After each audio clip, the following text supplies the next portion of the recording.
Hello, everyone, and welcome to another episode of Line, where we help you live your best life by being aligned with your true self, aligned with others, and aligned with your desired outcomes. So today we have a very special guest, Sean, joining us today, talking about a very important subject, especially as we head towards the holiday season. We think about New Year coming around the corner.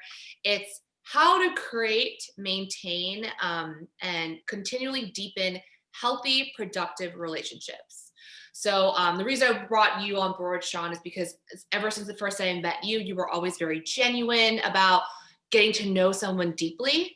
And every time you introduce me to someone, it's very thoughtful. It's always in alignment. I think one of my biggest pet peeves is people introducing me to random people when there may not be any type of an alignment, and it becomes a waste of their time, your time. It's just not the best. So you're always very thoughtful about it.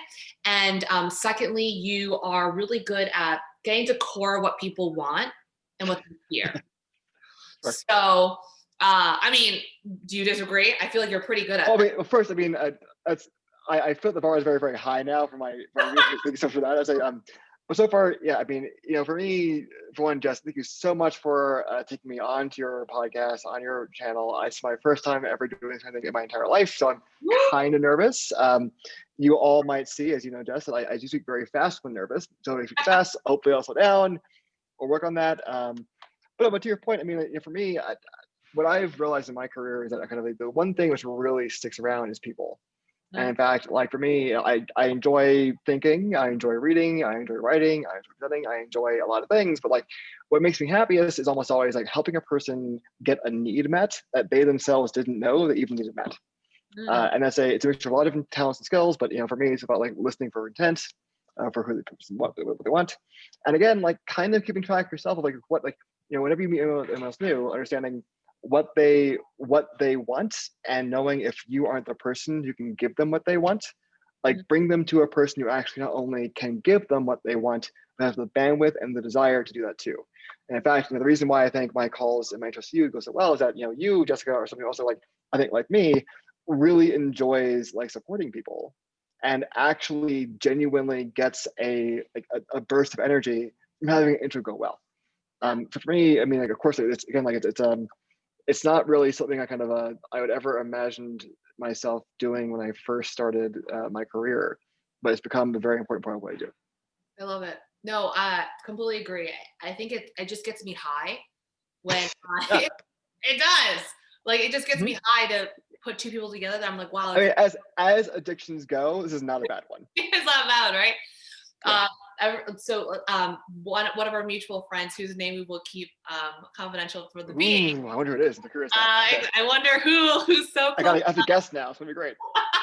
So she met with someone that I wanted her to meet for a while now, very like-minded, and I think Mm, that having both of their feedback resonates so well, and saying like, "Oh my God, mm. like thank you for this." I was in a hotel, what's it called, elevator.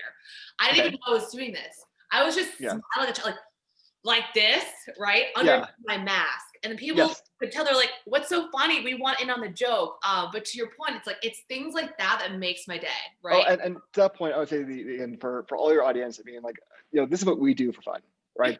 But there are those for whom like this isn't what they want to do in their life, and that's fine. The most important thing before you get to maintaining relationships is to know yourself.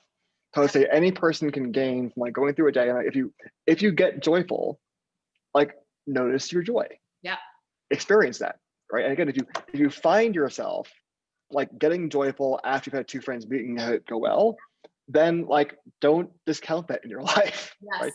And again, like sometimes even like you meet, like we sometimes don't realize it until we get seen doing it. So I would say like if you're core close friends, like talk to them, like ask them what they think like makes you happy, Yeah. and you'll be surprised sometimes like they're actually like they will tell you things that you should know because it's you, but you don't know it until they tell you, right? Yeah. So yes, very much agree with your point, and it does make me happy to literally imagine you in some like fancy New York kind of like elevator, like googling your phone. It'd be great. I love So it. But no, so with that said, obviously the core is we really do believe in relationships. So I think the first yeah, question is, why are healthy relationships key to a happy, fulfilled life, whether it be uh, mental, Emotional, professional? Yeah, well, I mean, there's a lot of, like, I kind of wish I had some more robust research to share with you. Unfortunately, I don't. But I can give you personal experiences. Yeah. And for me, I think everybody has like problems, life challenges they face in their career, in their personal life. And what I find is that, like, despite what you might think, time spent alone beyond a certain time after a period of pain or discomfort Mm. is never enough to get you out of that pain or discomfort. So for me, what I found is that, like, if I'm going through a bad time, the one thing which really gets me out of myself is spending time with people who have an outside point of view, who can kind of trace out for me what I'm going through and where I might be going after this. And sometimes that can get me out of a place where I don't see what's coming at me. And that is a really great kind of uh, first intervention from someone in a time of need. And secondly, more than that, say you are doing well, you're in a career field you like, but even better, what happens then is that, like, people sometimes, especially if they're high talent people, they fall into the trap of trying to do every single thing themselves. Mm. And they don't realize that they actually, as good as they are at so many different things, for any single one thing you could be doing, you almost certainly know at least one other person better at that than you are. Yes. So again, in bad times, relationships matter because they get you kind of into good times. And then Mm. in good times, relationships matter because you kind of need to learn how to delegate and get people working in their own area of genius in order to actually put your talents to best use. Yes. So aside from, like, kind of like those kind of more like productive mindset things, it's just fun. I mean, like, if you spend all your time, like, without people in your life, I've done before. I was well, it's a long story, but it doesn't end well. So even if you feel like a shy person, it's really, really worth it to find those people who make you feel joyful and spend time with them. Mm. Agree. Um, Mhm. I adding to your point, if I think back on COVID for the Yeah, couple COVID's months, been huge for this. right? I mean, like we literally, like, how many months did you literally sit behind a screen on Zoom and that was your joy, right? Oh, that being said, though, for sure, and I'd say for me, like, one of the first and most important things I did during COVID to Mhm. maintain my relationships was, I'm a huge nerd, a huge gamer, less so now, more of a D&D player. But what happened was I realized, I had all these friends from business school who I hadn't spoken to, like, really for a long time. Yeah. And the one thing we have in common since school is playing D&D. So for me, like, probably the two most important, like, non-work, like, consistent ways I've been social the past couple of past year has been doing a weekly D&D game with my friends, right, on Zoom, which has been fantastic. And separate from that, like, I've been doing I've been working out with a trainer from Equinox. And, like, again, it's minor, but the consistent kind of like talking to a person, no matter who they are, is really helpful to me. Yeah. I mean, I think Mhm. especially now through with COVID, therapists, life coaches, like social groups will be so important going forward. And Yeah, you said no man, no woman's an island, right? of course not. You just Yeah, have to leverage each other. And to your point, just be efficient.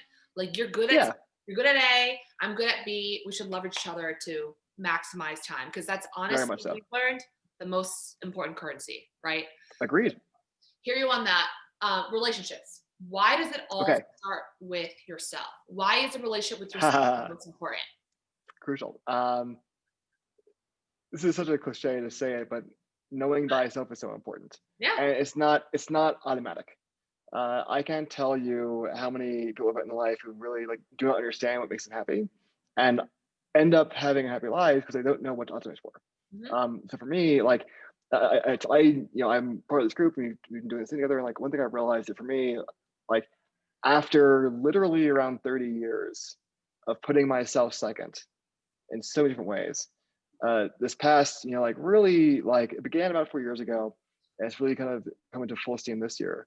I've actually begun working on myself first. And what I found is that that's given me the internal capacity I need to be actually supportive of my friends when they need help. Hmm. Again, it's cliche, but if you don't know yourself, know what you're good or bad at, what you end up doing is you end up kind of like overcommitting to things that aren't actually in your area of strength Mm. because you're looking for some kind of validation from someone else. Yes. And, like, if you're trying to validate yourself by working for others, and you yourself aren't able to handle your own life yet, like you can't really, I think, find a place of stability solely through others unless you first kind of like know what you can and can't do without burning out. Mm, So again, like if you know yourself well, it makes it much easier to make accurate, effective promises. mm. It I like makes it yeah, it makes it much easier to not feel like you're to not waste energy in conversations trying to control your narrative. You can just be authentic, right? that. Yeah. And the third thing I would say is that if you really know yourself when you're going into relationships, it makes it easier to say no and to know when actually to step away from a relationship. Mm, Because sometimes you meet people for whom you think you might like them, or but you think you might want to work with them some way. But and if you're not really being careful about how you spend your time, you can waste time with people who aren't good for you. So I would say, yeah, for those three reasons mostly. 100% with you. Mhm. Uh, Attacking the first point about you can't pour from an empty cup. I've Yeah. definitely seen, Asian background, Chinese background. Maybe it's just my family. I don't think it is, but it's Mm. oftentimes a very selfless family unit where your Mm. job is always to think for the family. Your job is always to think for someone else. Like it is Yeah. selfish to think for yourself, right? Yeah. I've learned, and thankfully, I have the background of I am Chinese, Yeah. I'm American, so I've been born and raised here. Like it is No, Americans give too. what? It's a very strong American culture, especially in the Midwest, but giving as well, Yes, right? right. So it's not just an American thing. This is like this desire to support other people is present in essentially all cultures, Yeah. right? Although, to your point, I mean, like, I feel that in certain Asian cultures, there is a sense that like your life is not your own, Yes. and I don't agree with that framing. I Right. understand where it came from. I see the value and the pride there, right? Right. But it's not the way I choose to live my life for sure. I agree. So having seen the dark side of that, Mm-hmm. you can't be the best version. You can't give, you can't support your family in the best way if you're not your best version of yourself, right? Very much So so. I think that's something I would say is, of course, like we all learn things from our family, from schools, from society. Yeah, That's everyone's doing the best they can or the best they know sure. how. But like break the cycle because if you Yeah, bring your family or your company to the next level, like you need to take care of yourself first. And yeah, to your point, like in order for you to take care of yourself, you need to know when to say yes and when to say no. It's yes, much more important to know when to say no. And the yes, second layer, right? The second layer, because your time is the most precious currency. The yeah. second layer is aside from, what did I just say? The mentioning, sorry, not pouring from empty cup. Secondly, Mm. is you really need to know yourself because you are what you attract. Oh yes, Attract very what much so. you are. Sorry, you attract what you are, right? Yeah, You don't attract what you want or you hope or aspire to be. You attract exactly where you're at. So mm. if you need to know exactly who you are, and if you're getting an outcome that's not aligned with what you desire, you probably need to change that, Can I right? add? Can I add one point there? Yeah, go. So I would say there's a you do in fact attract what you are, and you do in fact tend to draw people who are like you. Mhm. But I would break that down into two different components. So one is you attract people who are where you are in your life, career, and relationships. That's important too. But Yeah. also, even more than that, you also attract people who are on the same path as you are and are changing this first bit at the same pace. Mhm. So I would say it's important to say, hey, like, let's say I'm not where I want to be right now, and I don't think I'm at my best self. That's okay. The important thing is not to like to get down on yourself for not being what you could be, but to have a credible and a true belief that even if you aren't where you want to be yet, you are increasingly getting closer and closer, Yes. and you have the tools you need to get to where you're going. And in Mhm. fact, like what I find is that in fact, the way that business and life works, if you only spend time with people who are where you are in your career or in your relationships, like you don't learn much there, and in fact you can't give much there. Yeah. So for me in my work, for example, I tend to work with people who are kind of either way beyond me in their career or who are not where I am. Right. And I find like that's actually where like if you say if you're aware of kind of like keeping those differences um, keeping a diversity of levels of experience in your network, you actually learn faster, and in fact, you can contribute more as you Right. go higher up in career, higher up in your the things you want to focus on shifts, and to bring to someone who's kind of over you in a sense, a lower tier thing that they wouldn't always see, but it's not good for them. Like, that's a really good bridge to make. Mhm. I'm with Does that make you sense? 100%. It makes sense. Kind of don't think of just people who are at your level, think of people kind of Yes. all around. But it comes down to you need to know where you are, right? Yes, exactly. You know where you are, know how you're growing, and also like it's important to. It's not about having people in different levels for its own sake. People in different levels, all of whom want to grow with you. Mhm. Yeah, yeah. And the third reason of why it's so important to know yourself is when you know yourself and you're authentically you, and you not only self-respect but love yourself, Yeah, you will literally feel disgusted around people who don't respect or don't love who you are, right? yeah, So it's to the whole bucket of yes or no. If you don't yeah. have that self-love, you're good, and you're gonna, like, to your point, Sean, you're gonna keep seeking validation outside. Somewhere else. Yeah, it's you and again to the point of attracting those who are like you. You'll end up spending time with more people who themselves don't love themselves, Yeah, and it's a very very bad place to be.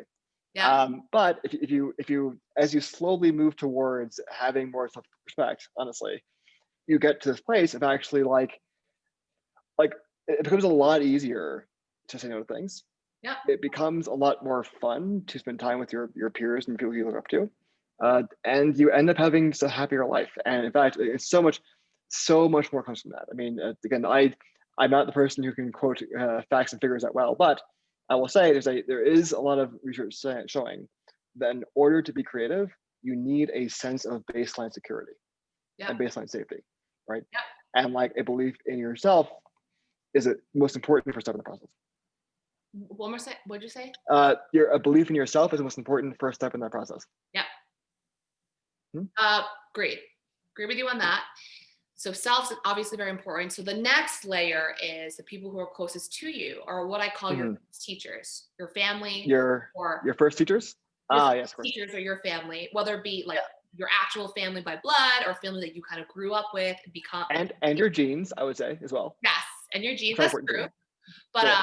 the next level is the people who are closest to you. So Hmm. you're really good at this. Obviously, you also work really closely with your family. So Hmm. how do we best communicate and maintain healthy relationships and boundaries with our family? Ha.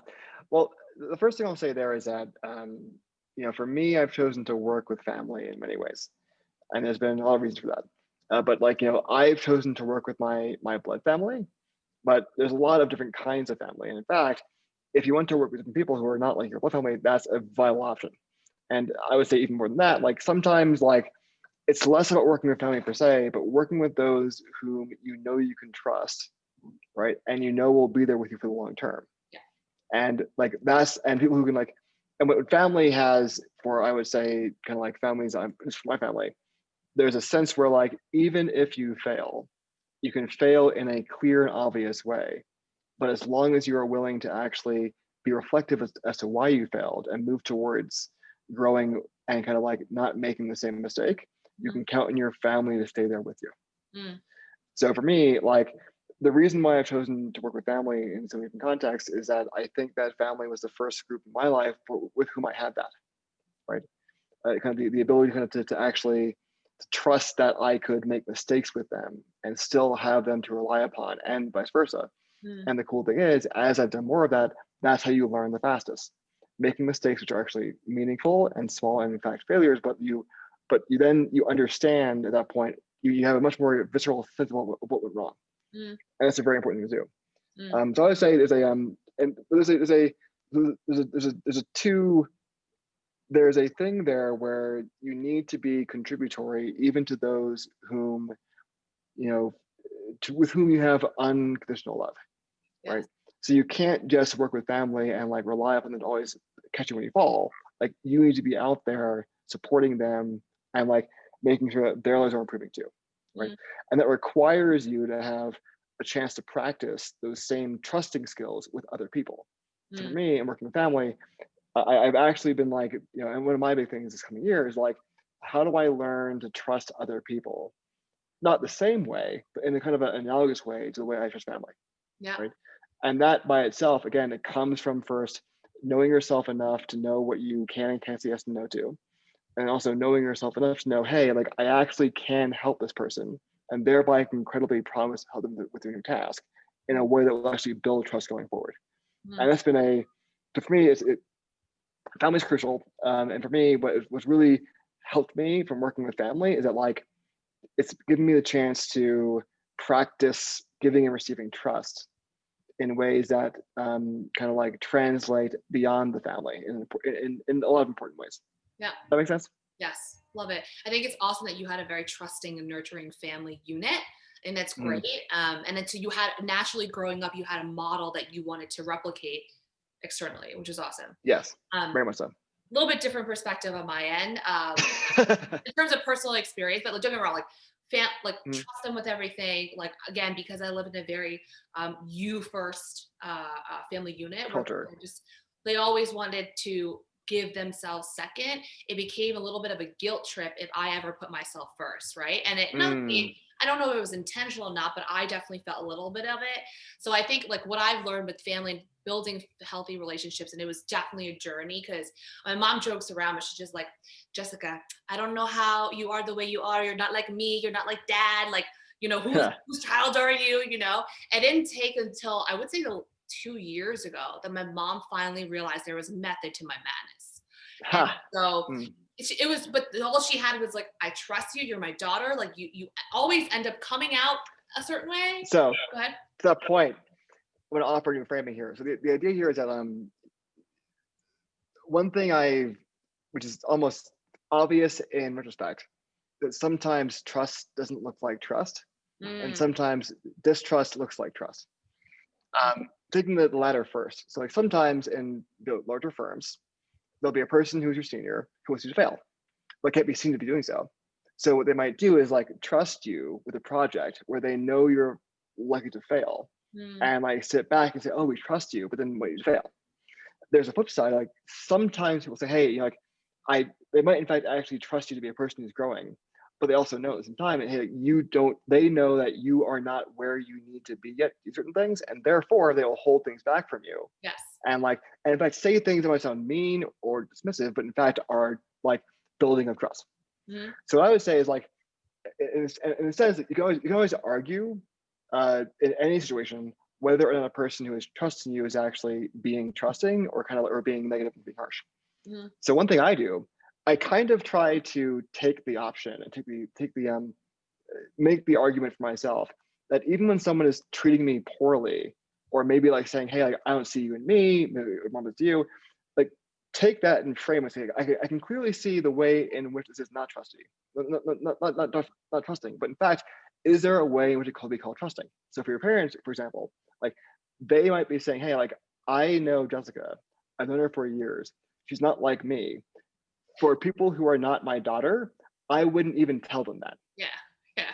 right? Like the Yeah. fact that your mother is purposely choosing to tell you how she really feels, like which like could be construed as being you're so different from me. And I actually read that as her saying to you, "Hey, I know my daughter. I trust her enough to hear my actual opinion," Mm, right? that's And families sometimes don't really do that. right. That's a So I say, that's a good point. That's a good point. I agree with you. I think like that's why um yes, when people are willing to give you feedback, take it, but yeah, then you choose whether or not you're going to yes, apply it, right? So that was definitely something I had to learn growing up. I'm like, oh my god, why is like everything I do like always such a worse bad idea? Like why am I like I don't fit into the family, right? But it comes yeah, to when you just take away the defensiveness, right, and projecting from previous years, take the advice face value, and then yeah, decide based like for yourself, does it make sense for where you want to go, right? So what I yeah, do for healthy boundaries now with family is I make it very clear what my outcome is, so they mm, know, hey, like I'm doing this because I'm trying to get here. That way yes, they're like, oh, okay, and then we can talk yeah. about the method of how we're getting there. Sure. Yes. And to the point of boundaries, I feel like again, like family boundaries matter. And I've gone through my own, like challenges here, I would say. But there is this kind of like lovely thing about life where like learnings are always there for you to adopt them. Mm. if you just see them. Yep. So I would say, like, and for me, like, one way I have myself adapted to feel more confident and more independent is shifting my framing of, like, sometimes people help me without even meaning to or knowing to. Mm. And Yes. in fact, sometimes people can, like, be trying to, like, treat me negatively, but that actually is making me stronger, Mm. right? So let's say, this could be a this could be family, it could not be family. I think, say I'm in a car driving somewhere, and, like, a person is, like, really, really, like, honking the horn at me, trying to pass me in a very, very rude way, and, like, clearly this person, like, this person has, like, no, like, goodwill towards me, honestly. Or they just want to, like, they had a bad day themselves, whatever. But for me, like, I now have truly an opportunity to practice not losing my cool. I wouldn't have chosen that, but the learning is there. Mm. And, like, what I realize in moments like that is that that shifts this moment where I could kind of give in, lose my boundary, and allow this person to affect my opinion of how I operate. But in fact, what's happened over years of practice is now even things like that could derail me. I still get derailed, of course, Mm. but they derail me less. Yes. And again, like, with family, again, like, so working with family is this really wonderful thing where, like, the person you're working with is more than one thing to at one time. It can be your parent or your daughter or your niece or nephew or cousin, and, like, and they are your family. They're also your business partner, right? And in some ways, if they're, like, negotiating salary, for example, or, like, there is a kind of a clear zero sum game. Whereas on the family side of things, like, they just want to support you, or vice versa, right? So what I would say is that there's, like, again, like that, like, what makes working with family so important and so cool is that, like, it forces you to practice seeing people as more than one person at one time, Mm. and actually, like, if you both take this idea that even when the person does a thing to make me angry, Mm. they're in fact helping my growth, Yes. that prevents you from getting dragged down into fights over things that really don't matter in the end. Mm. I'm going to paraphrase a bit, but Einstein once said, the biggest decision or the most determinate decision of life and how beautiful or how ugly your life is Mhm. whether or not you think we live in a friendly universe. Oh So, yeah, right. agreed. Like, So 100%. always, and I know people always say like, "Oh, well, you're so positive." I'm not.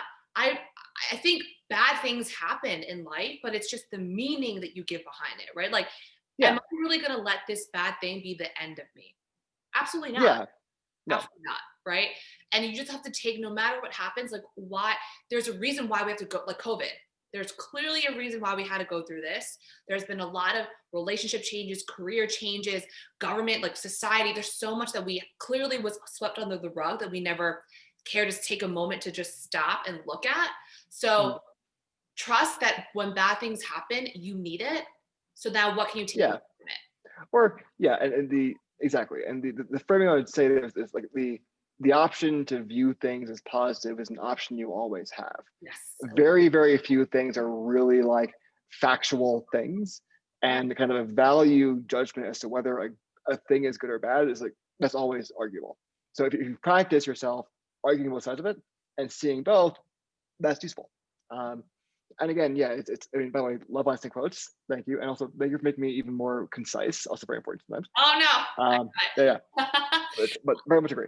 Love that. All right. So after there's you, there's family, and then the next level is the romantic relationships. Ha, So okay, I we're consider, going there. Cool. yeah, I consider you one of the wizards of kind of like male and female dynamics, especially when things get like complicated and Mm, sticky.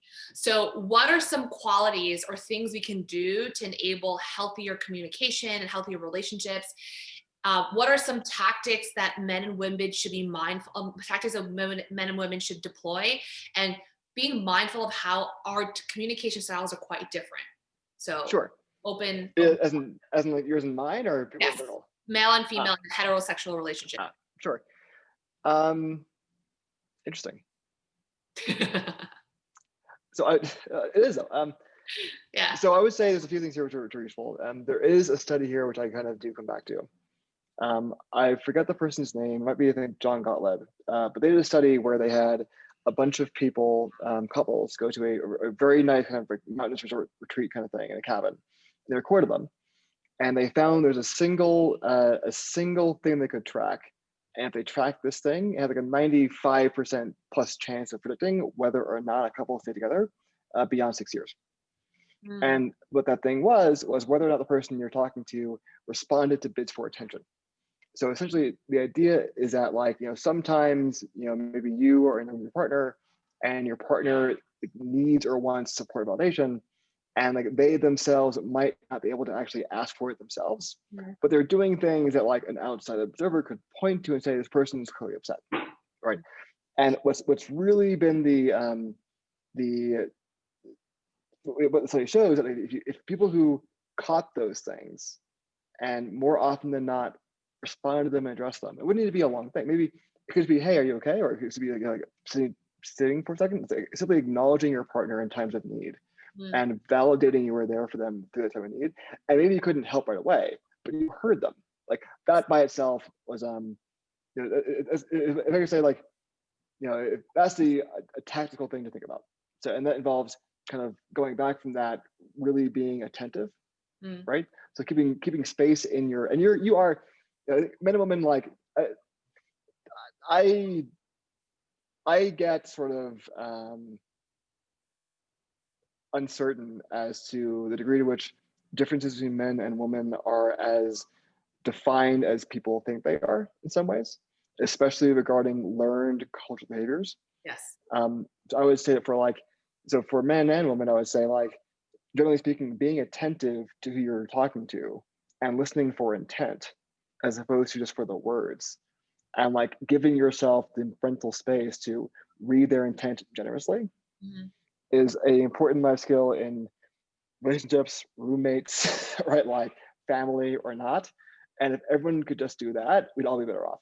Mm. Um, if I did make it even more simple than that, what I would say is that, for me, the single thing I have realized I want most in, people who I think of as being my partners is kindness. Yes. Um, and in fact, to the symmetry between like business and personal relationships, I found that that's also it's becoming a requirement for people who I work with commercially too. I can handle someone who's like less competent if they have the kind of the growth path trying to improve themselves, and like have a different point of view than me for a lot of different things. If I believe they're truly kind, Mm. I'm far more inclined to want to work with them. Mm. Yeah. I mean, Yeah. it comes down to, yeah, like maybe the person that you're hiring who's kinder, maybe not as quote unquote competent for the time being, they have something that's harder to teach, and that's character. That's integrity. Yes. I Yeah. can't teach that. You can't teach that. I need you to have it, right? Well, you Tactical, need good. to have it, and like, and they if they and also and character is hard. Like maintaining integrity is actually especially if you're in a state of lack of integrity for your life, moving towards integrity takes effort and time and skill. Mhm. And it can't be. You don't want to be in a place where you're being forced to teach that, because it's always possible to do. I will say one more kind of thing about kind of the symmetry between like personal versus commercial relationships. So I'm not sure if your audience knows, I do angel investing, and like, the average venture investment lasts, I think, longer than the average marriage in the US. I think it's like 7.4 versus like 7.2 years, something like that.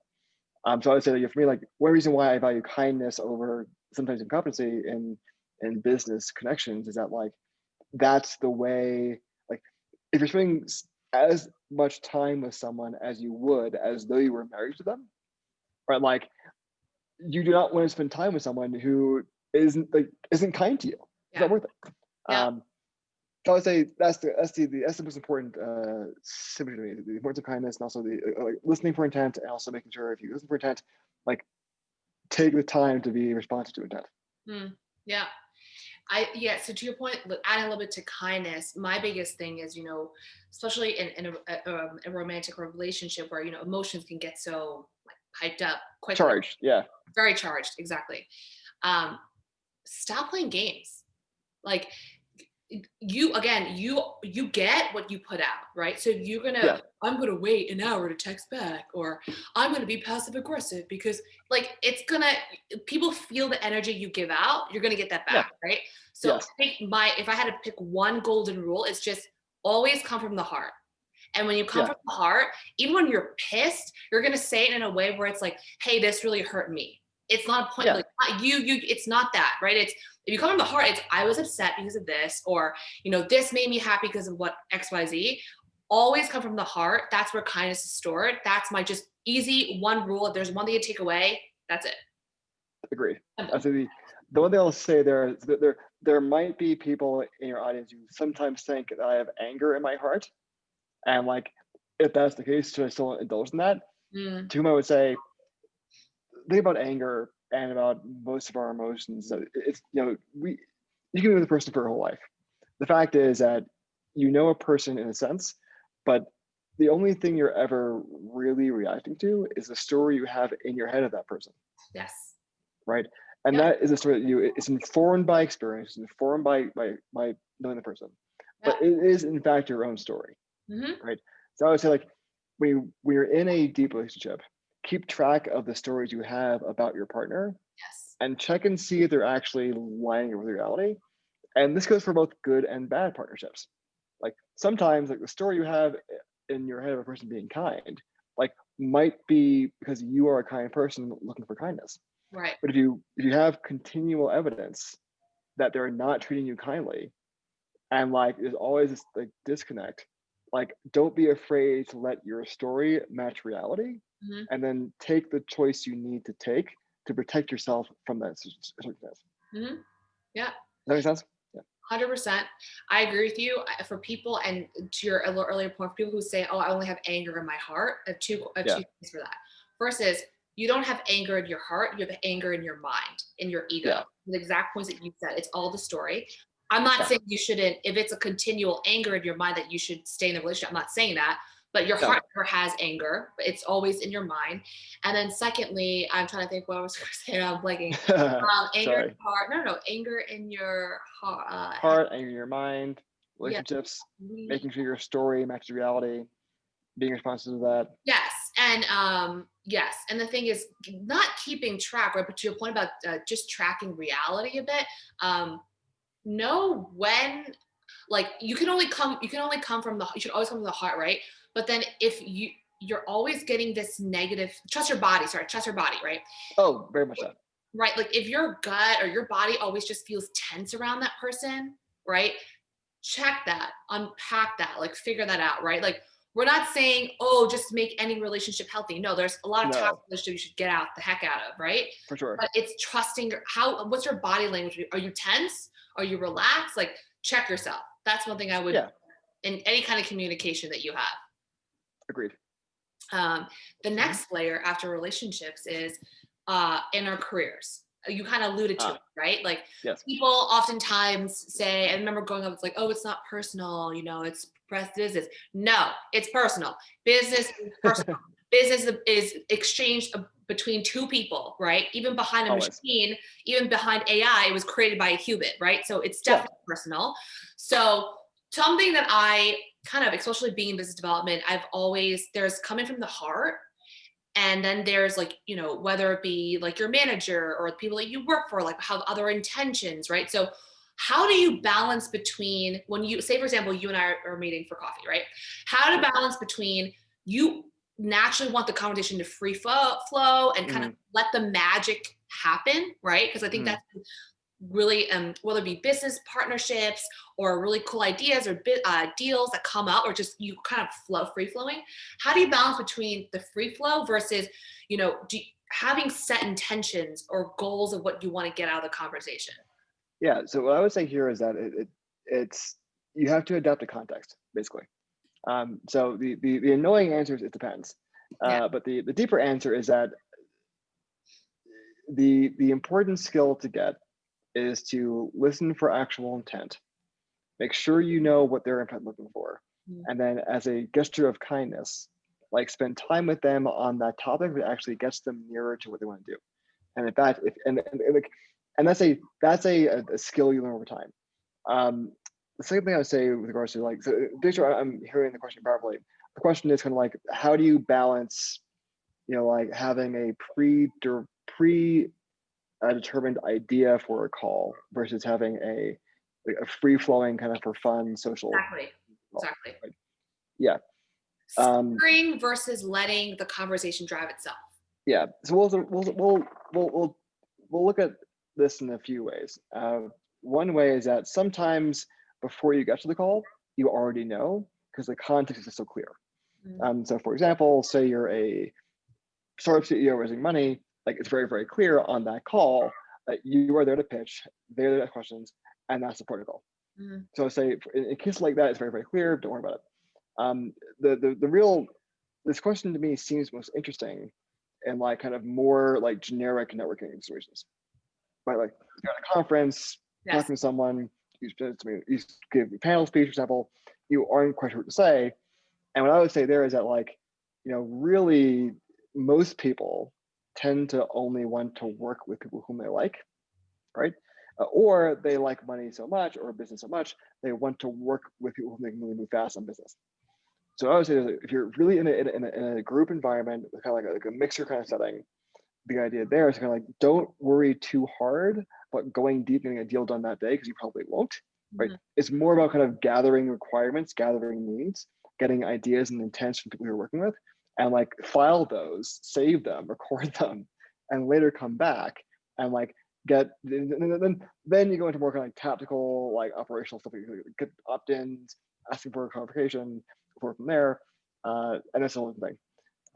I think the other, so in certain cases, you already have context. In certain cases, I would say when it's a quick kind of low time frame thing, just kind of gather requirements, and stop there. And then so you free flow up to the point of where you see them getting intrigued, and either you or their own kind of thing. Lock that in, record it, and then move on. And then the question is, so when do you go deep, right?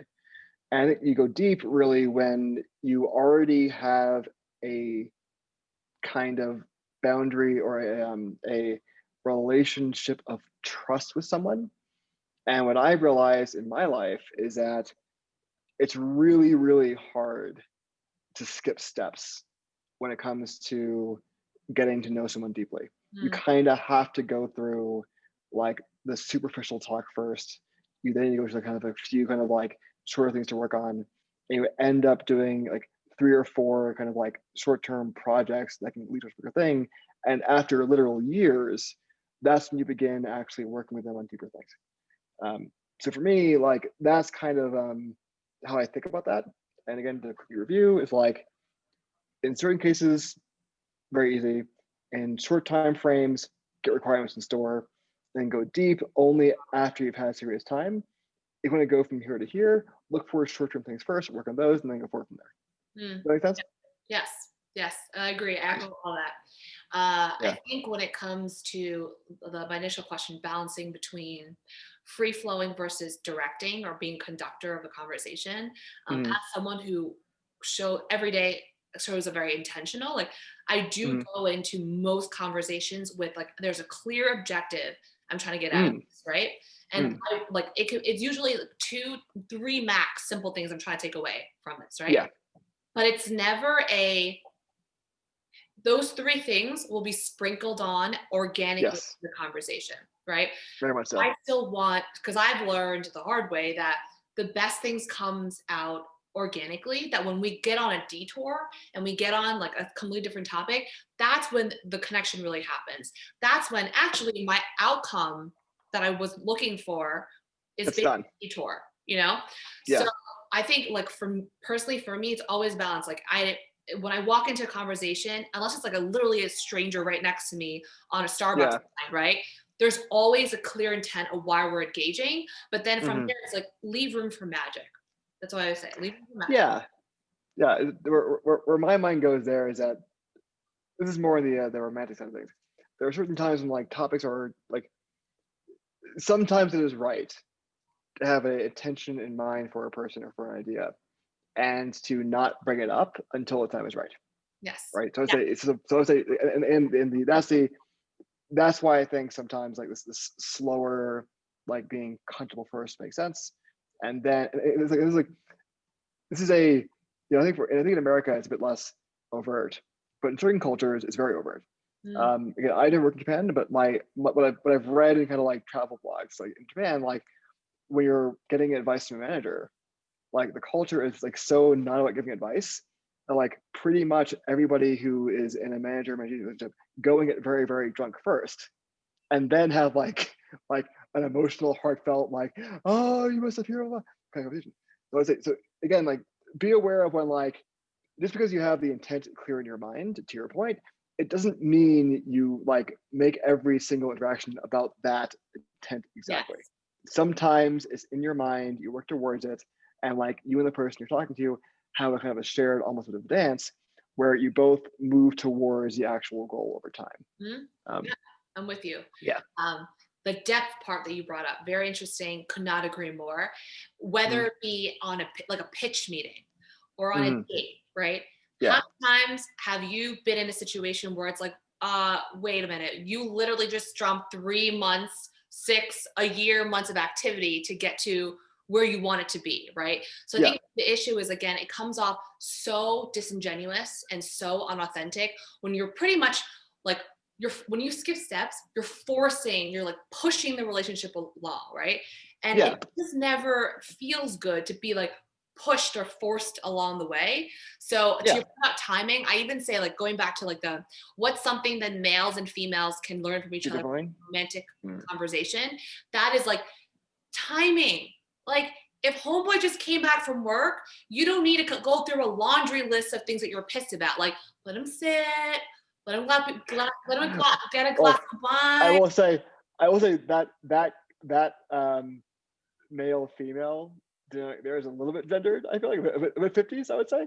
Um, but I would say it's again, timing is important, and the way I think about this is people who are stressed are diminished, right? Like, people who are anxious, like they are not their best selves. Right, I've right. had and it's so again the point of like personal and business relationships, like at least for me, I have realized that there are certain people who I date or whatever, for whom like me and them, our dynamic is such that when we're together, we do not help each other get past stress into kind of a more like above the line, like stronger way of being. Mhm. And like if that's the way you are, like you have some degree of willpower. You can pause and wait yourself. But like unless you are with a person who's able to actually over time make you stronger and vice versa, it's probably a good time for the relationship. I would say. I agree. Mm, Uh, Related, let's go a little bit deeper on that. Conflict sure. management. You're good Mm. at that, right? So I don't. You could talk about professionally, personally, name it. What are some communication styles, mindsets that we should adopt to ensure that, listen, conflicts will always arise because people have different opinions, and it will be natural that we'll clash, of course. What is the most productive way to handle it? What are some mindsets that we should adopt? Yeah, so I would say it's, I'm going to say a thing which I think is doesn't sound very tactical, but I think actually is. Okay. Whenever you're talking to anyone in a personal and especially a personal environment, like it's probably best to have some prediction in your head of how they're going to react to what you're going to say, Okay. right? And like people do this kind of naturally anyway. But I was, but they're really aware of it. I would say, if you find yourself in a environment where you're getting consistent conflict with one person, Mhm. I would say first pause and ask yourself, am I saying things to this person because saying these things like makes me feel expressed and makes me and it satisfies an internal need to show or exhibit anger? Or am I saying these things because by saying these things, I think this person will actually move towards making an action Mm, that makes us both happier, yes. right? And in fact, if you really like pause and take a deep breath when you're not with the person to kind of play out what that conversation could go like, and imagine if I say this, what might they say? Like you'll be surprised how oftentimes like you find that you've been saying things that are about making you like feel like expressed as opposed to actually moving the conversation towards a meaningful good outcome for you both. Yeah.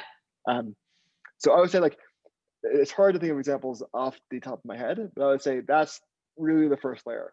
Like actually begin to again realize you're talking to a different human being and they have their own reaction patterns, Mm, and think about like choosing things to say given how you think they'll react, as opposed to just like lashing out. Mhm. Yeah. Um, Yeah. does that seem helpful? Like, I'm not sure if it's like, No, absolutely. I think as humans with emotions, right? It's so natural to go what I call like the reptile brain. It's like you go straight yeah, into like emotion, like fight or flight, like very what's the word? Like explosive, right? So yeah, I always think you have two options when you interact, especially in a conflict, or you're getting into conflict, right? Do you know how they always say like, do you want to be right or do you want to be in love or happy, right? I change yeah, it to, do you want to get the desired outcome you want, yeah, or do you just want to express, yeah. like, And just it's fine. off your Like, chest, that's an right? option. Like, yeah, and that's an option, but it's not the same thing. It's like it's not Exactly. no. So And you need that as well. You need to express. It's always look harder. Always look at hard. If you don't express, it gets harder and harder to do the other thing of actually being goal oriented, right? yes, but so I agree with you. But here's the thing: why can't we express in a way that we're still going to get what we want, right? Like you can express that I am. So, for example, like you and I are fighting. Instead of me Yeah, saying you did this, you came late, da da da da, I'll be like, I was hurt because you came late. I was hurt. sure, So it's like you can still express your emotion, right? But the goal of this conversation is not for me to express. The goal of me is to get what I want and the outcome. mm, So let me right, express in a way where I'm still going to get what I want. yeah, It's in a win, um, right? Not just like I'm good. If you always do things based on what you want in terms of outcome, the other person's going to feel it. And at some points, they're going to come back. So you need to find an outcome where you're both aligned and in some way winning. agreed. One thing I'll say there, which I found useful in the past, is like, so say for there are certain times, basically, if you're fighting, you kind of agree something bad happened, Yes. right? Like, and you kind of think someone's to blame, right? And like, who's to blame is important. And so what I would say there is that it can be useful to think about taking like the right amount of blame, no Mhm. more, no less, I like that. Yes. right? That. And like, and there's a sense there where, in fact, if you're taking like the right amount of blame, you're taking kind of like blame for the things to which you can actually respond, Yes. right? So shifting from blame to responsibility. I in fact was able to deal with this and did not, and I acknowledge that was the case, right? And I take responsibility for my part in that, as opposed to like, I blame you for doing this or I blame myself. Blame feels a lot more kind of binary, kind of off or on, but taking full responsibility for your full contribution makes sense. Um, so one, kind of like shift from kind of like blame to responsibility, and two, I would say it's useful to kind of like to really keep track of when you're debating facts or whether you're debating things that are inherently arguable that Mm, can go either way, mm, right? So, I might say, like it's a fact that we did not invest enough in X, Y, or Z last year in this initiative, right? And I might call it a fact, but actually it's a theory, it's a story, right? yeah. So Right. like, so Right. sometimes like trying to see, like, are we actually debating facts, or are we debating which of our stories should be the one we react to, Mm, right? And in yeah. that sense, trying to see, well, okay, so we don't know. It's not a fact that we were right or wrong, but it's a fact that like that because we didn't have money in this thing, we couldn't get this thing done, and that caused a problem for our customer. And we can agree that like things for our customers or things that are bad for them are bad for us, and therefore we both want to actually move towards finding a way to solve the problem for our customer. Mm, So shifting away from like right and wrong to what is fact, what is story, and then like if we agree on the facts, we kind of are on the same team already. We can kind of agree on most of the stories too. Like that shifts us away from conflict towards actual towards collaboration. mm. Like that. And I feel for both you and I, not only do we learn from our experiences, we learn from mentors' experiences, right? And not what they say we should do, but like seeing them in action or having Yeah, them recount stories that have worked or not worked. So, speaking of mentorship, how do you know when you're getting good mentorship? Because I mean, obviously we want to filter, again, time is money. So we yeah, want to keep the ones that we think are doing us well, and we're kind of slowly float exit gracefully, the ones that are not productive Yeah, for us. So yeah. how do you just, what's the scale? How you decide? How do you measure? So it goes back to what I was saying a while ago about family. So the mentors you want to work with are the ones who are willing to kind of give you access to their thinking. Mm, And if you make a mistake and the mistake was reasonable, they are willing to give you a chance to come back and try it again, despite the fact that you were not perfect the first time. So I'm thinking, for example, the mentor I have who was my TA or was my professor twice in business school. mm, And then I was his TA twice as well. And the first time I was his TA, I was drained and tired and made a lot of mistakes. But by the end of it, I was way better than when I began. And despite my kind of clear mistakes and clear kind of failings, he took me on again for a second year. mm, And that went really, really well. So it was a thing there. And then he hired me for his own company, which I also had good and bad things at. Um, so the reason why it's important is two things. For one, that I think is a great way of a mentor showing kindness. mm, And in fact, it's it's a sign that a mentor is willing to actually um, a good mentor will not like when they tell you that this has to get done, they will not be lying. They'll be clear that that's the case, and ultimately it prevents them from themselves overcommitting. mm, Right? You find a mentor kind of coming in there and doing the work for you. That's not a mentor, right? mm. The mentors you want are the ones who are set clear goals for you, just beyond where you think you can do the work, and you find yourself afterwards doing the work decently well and doing it even better the next time. Mm. Um, yeah. Yeah, I agree. I feel that mentorship or even advice, like getting advice from Yeah. people, doesn't matter older than younger than you, doesn't matter. I always think of, how do I feel when I get this advice? Like, Mm, does this feel authentic? Do I feel like, oh yeah, great points? My heart's very open. I feel very abundant. Or is it more like mm, I'm closed? Like that feels slimy, but that feels like yeah. right. I would say that gut check is always the number one check. I don't care if they're the CEO. I don't care if they're your boss, right? Like if No. it's bad advice, it's bad advice, right? It doesn't mean the person is bad. It's just that's what's worked for them for better or worse. But you have to ask yourself, are you willing to adopt those practices just because it's worked in the past for I don't know what kind of scenario it worked? When inside you're Mm, like, that just doesn't feel aligned. So I always say, do a gut check and see, yeah. does this feel authentic to you? Does it feel good to adopt these practices? And then Mm, second thing is your mentor, to your point, it's like, thank you for like, giving me grace, but like they're also your accountability coach. So yeah. Very much you so. don't want a mentor who's just going to be so easy for you and just think like everything's just always like rainbows Yeah. and butterflies, right? And To the point. That same mentor. One reason why I kept coming back to him, I realized because who he is, the person, and how he treated me. When he told me to do a thing, I would do a lot of work to get there, even if it was hard.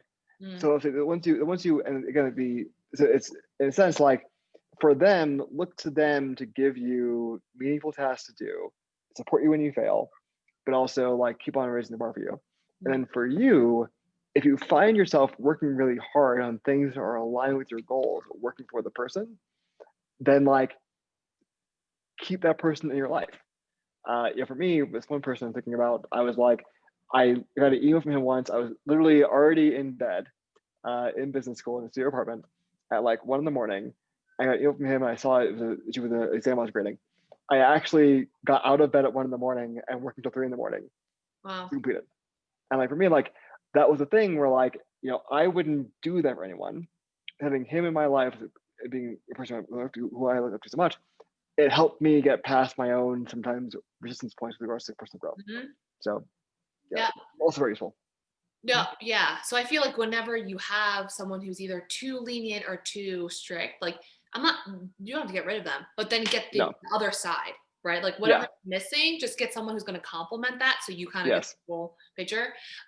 So loved it. I think we've covered from A self, lot. A lot. Yeah. family, relationships, like work. So I would Mhm. just want to say, Sean, thank you so much. I sincerely mean it. I think that it's so rare to have someone that's so abundant mindset. And Mm. it's oftentimes I feel like I live in my little bubble. I'm like, no one thinks like me. But when we met and we know each other better, Little- like it's just so awesome that you believe in this alignment and like you believe in yeah. just really having the kindness to your point and empathy of like, what do people want? Like, what makes them scared? How can I be like a resource for them? And if I don't have it, who else Yeah. can have it, right? So Yeah. I am super grateful that you're in my life, and I'm so Likewise. excited for all that's going to come for us. I Yeah. just I honestly, I know and I hope, seriously, as time goes on, I'll be one of the least impressive people on the show. And I'm so looking forward to seeing who's after me. And I know for a fact, Jess, like this has been okay. I want to pull back some curtain for your audience here. yeah. I know, Jess, that you've been working on this for literally years behind the scenes, so Uh, many different ways. And I am incredibly excited to see where it goes. And I know that you are a person who has all the skills you need to make it something truly special. Thank you. So hopefully it's not too personal to reveal that in the show. No. This But is this is like a no PC kind of podcast as we as we covered all the areas. But thank you, yeah, Sean. I mean that. yeah. One thing I always wrap up with is again Ooh, the podcast is called Line, right? Line with okay. your true self. I think that what I always want people to do is find and use their unique gift. So, Mm, what do you think is your unique gift that you can share with ha. the community? Okay. Sure. Um, I thought a lot about this recently, and it's always, of course, a moving target. Um, one thing I think I am better at than most people is kind of listening not only for intent, but listening for pain. Mm, I think that people on average are sometimes far more in pain than they let themselves feel. mm, And again, to the point where, or to the truth, I think that pain is usually diminishing uh, of a person. It's super useful to be able to hear someone and like listen for the pain in what they're saying, yeah. and then guide them towards comfort. Not that a life without pain is great. In fact, I think pain is an important part of life. I would say there's a thing there where like you want to have enough uh, power in yourself to handle the pain you have, to kind of transmute it into energy and into kind of things that are impactful for you and your loved ones. Yeah. And like one of the things I most like doing is seeing people kind of go through that process of feeling pained, feeling empowered, becoming empowered, and then being able to kind of like handle their own pain themselves to where they find themselves happier for reasons they don't fully understand because this pain they've been carrying with them is now far more diminished. Mm, I love it. Spreading joy, right? Going to the joy. Yeah, I love exactly. awesome. Yes. Going to the joy, going to the joy, but make sure it's not like numbing euphoria. Right? There's a joyfulness where it's like, this is again kind of deeper. There's a joyfulness which is like it's not the same as being high, actually. Right? Being high is great. I mean, in certain ways, but Right. like there's a sense of like like a deep calm and peace, which is like uh, honestly in the long run more important than euphoria. Mhm. And I like having people kind of find that even keel. I love it. Awesome. Thank you, Sean. Okay. Thanks, Jess. Thank It was you. great.